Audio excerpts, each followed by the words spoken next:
दोस्तों, किसी भी राज्य के लिए पुलिस उस राज्य की एक महत्वपूर्ण कड़ी होती है। आमजन को ये विश्वास होता है कि अगर हमारे साथ किसी प्रकार की कोई गलत दुर्व्यवहार होता है तो हमारे साथ पुलिस होगी, प्रशासन होगा जो हमें न्याय प्रदान करेगा और हमें अन्यायपूर्ण जीवन से बाहर निकालेगा। लेकिन आज भी हमारे देश में पुलिस के तानाशाह रूप का चेहरा सामने आता है। दोस्तों, द इंडियन एक्सप्रेस के 2 अक्टूबर को छपे हुए इस स्पेशल स्टोरी में हम आज एक ऐसी स्टोरी कवर करने वाले हैं जहां पर तमिलनाडु के एक गांव में 18 से ज़्यादा महिलाओं के साथ बलात्कार किया जाता है।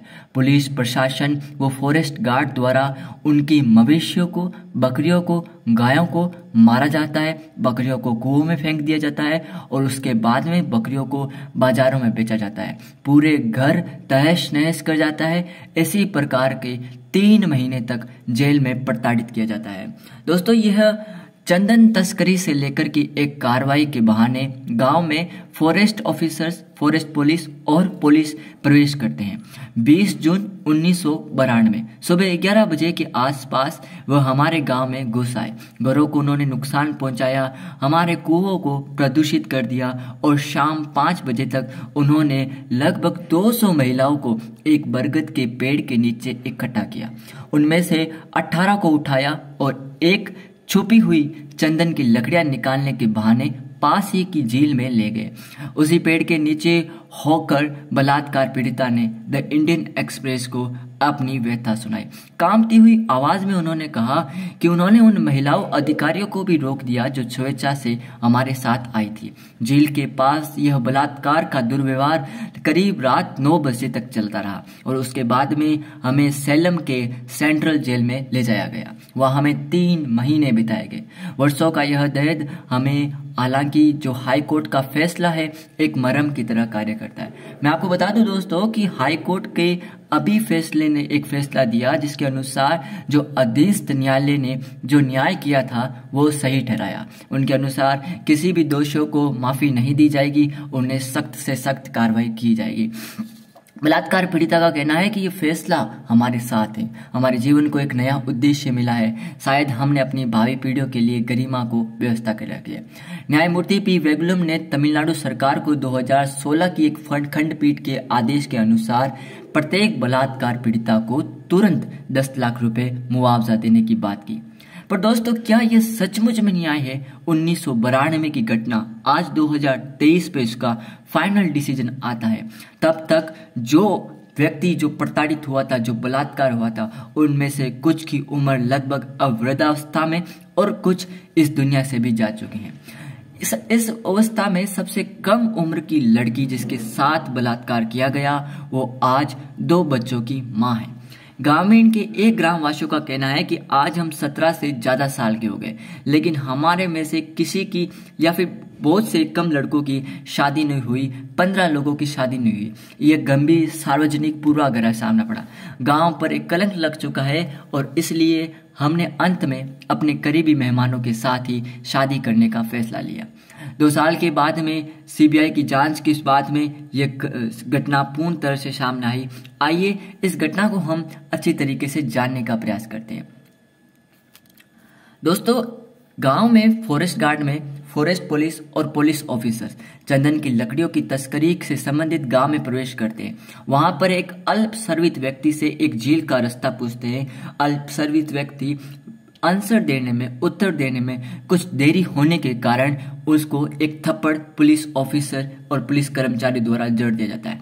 थप्पड़ की गूंज सुनते ही पूरे गांव वाले इकट्ठे हो जाते हैं और पुलिस पर जवाबी हाथापाई करने लगते हैं, जिसके कारण कुछ पुलिस कर्मी घायल हो जाते हैं और गांव वालों के बड़े वरिष्ठ जनों ने बीच में पड़कर पुलिस ऑफिसरों को प्राथमिक उपचार प्रदान किया और लड़ाई को शांत की। जवाबी कार्रवाई हुई। पुलिस की तरफ से एक बड़ा जत्था, फॉरेस्ट गार्ड की तरफ से एक बड़ा जत्था गांव में प्रवेश करता है और शाम 5 बजे तक के बाद में 18 लड़कियों को उठाकर एक जेल के पास ले जाया जाता है और बलात्कार का वो दर्दनाक रहस्यमय सीन सभी के सामने घटा जाता है। पूरे गांव को तहस नहस कर दिया जाता है। गांव के सभी व्यक्ति, सभी घरों में मवेशियों को मारा जाता है, मवेशियों को कुओं में फेंक दिया जाता है और उनके जो खेती के जो कुएं थे, खेती के जो पंप थे उनको भी कुओं में डाल दिया जाता है। पूरे गांव तक यह घटना चलती ही रहती है। उन्होंने कहा कि वन अधिकारियों की एक टीम ने चंदन की तस्करी के लिए गांव का दौरा किया था, लेकिन जवाब देने में धीमा था। उसके बाद में ग्रामीण अधिकारियों ने उसे थप्पड़ मार दिया। थप्पड़ के बाद में यह कार्य पूर्ण तरह से फैल गया।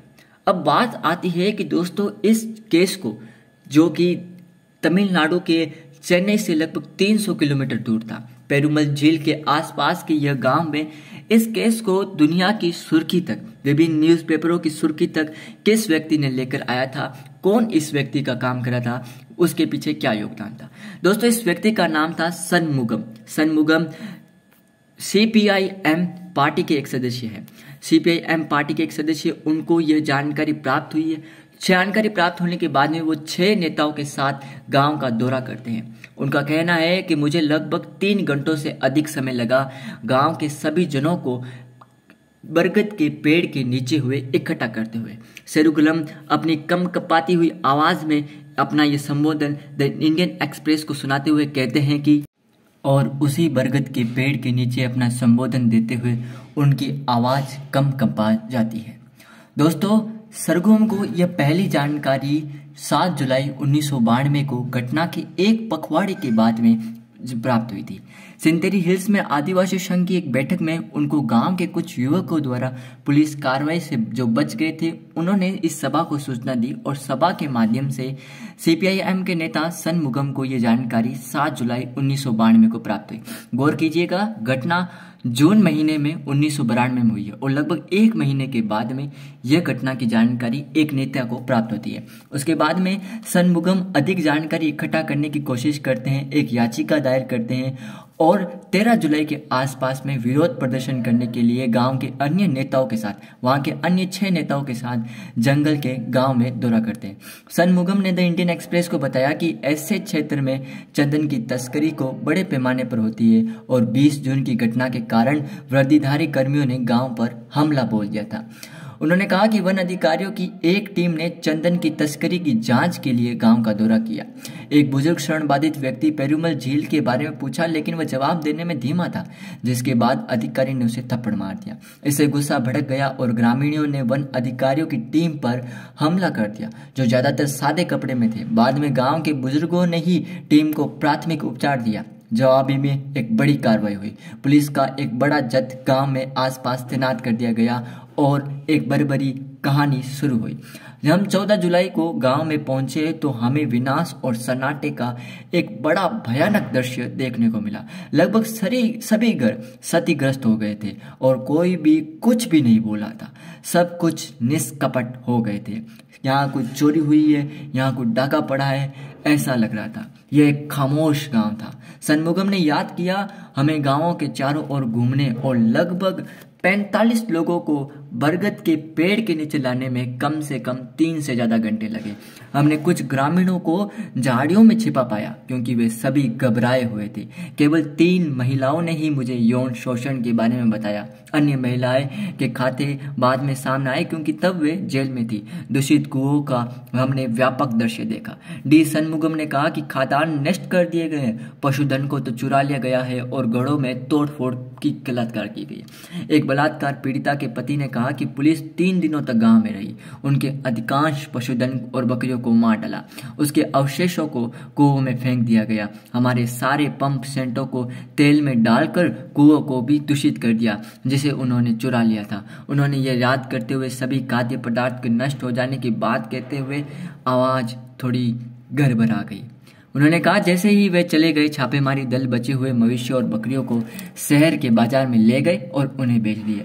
जब सनमुगम ने यह मामला चेन्नई ले गए, उनकी पार्टी ने इस मामले को विधानसभा में उठाया और तत्कालीन मुख्यमंत्री जयललिता ने इससे इनकार कर दिया। उनका कहना था कि यह कृत्य बेवजह है, बेतर्कहीन है, इसका कोई तर्क नहीं है और यह केवल एक राजनीतिक साझेदारी है ताकि वो जयललिता की सरकार को गिराया जा सके।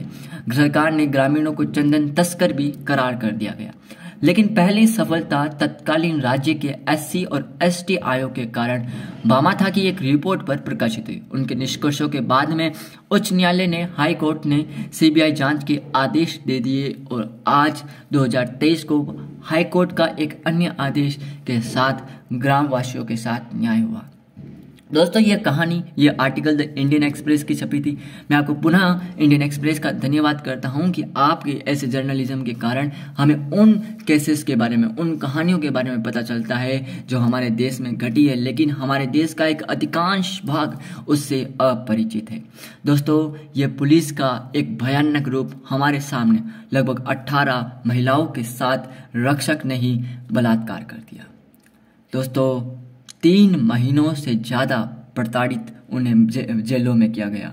गांव के सभी गांवों के घरों को तोड़फोड़, मवेशियों के साथ बेचना, मारना, उन्हें गांवों के बाजारों में बेचना, कुओं में डालना, सभी खाद्यान्न फसलों को नष्ट कर देना और उसके बाद में गांव की जो इज्जत थी, गांव का जो सम्मान था, उसको पुलिस ने अपने पैरों तलक कूच कर जमीन के उस गड्ढे में डाल दिया जहां से शायद तक गांव के अभी तक निकल नहीं पाए।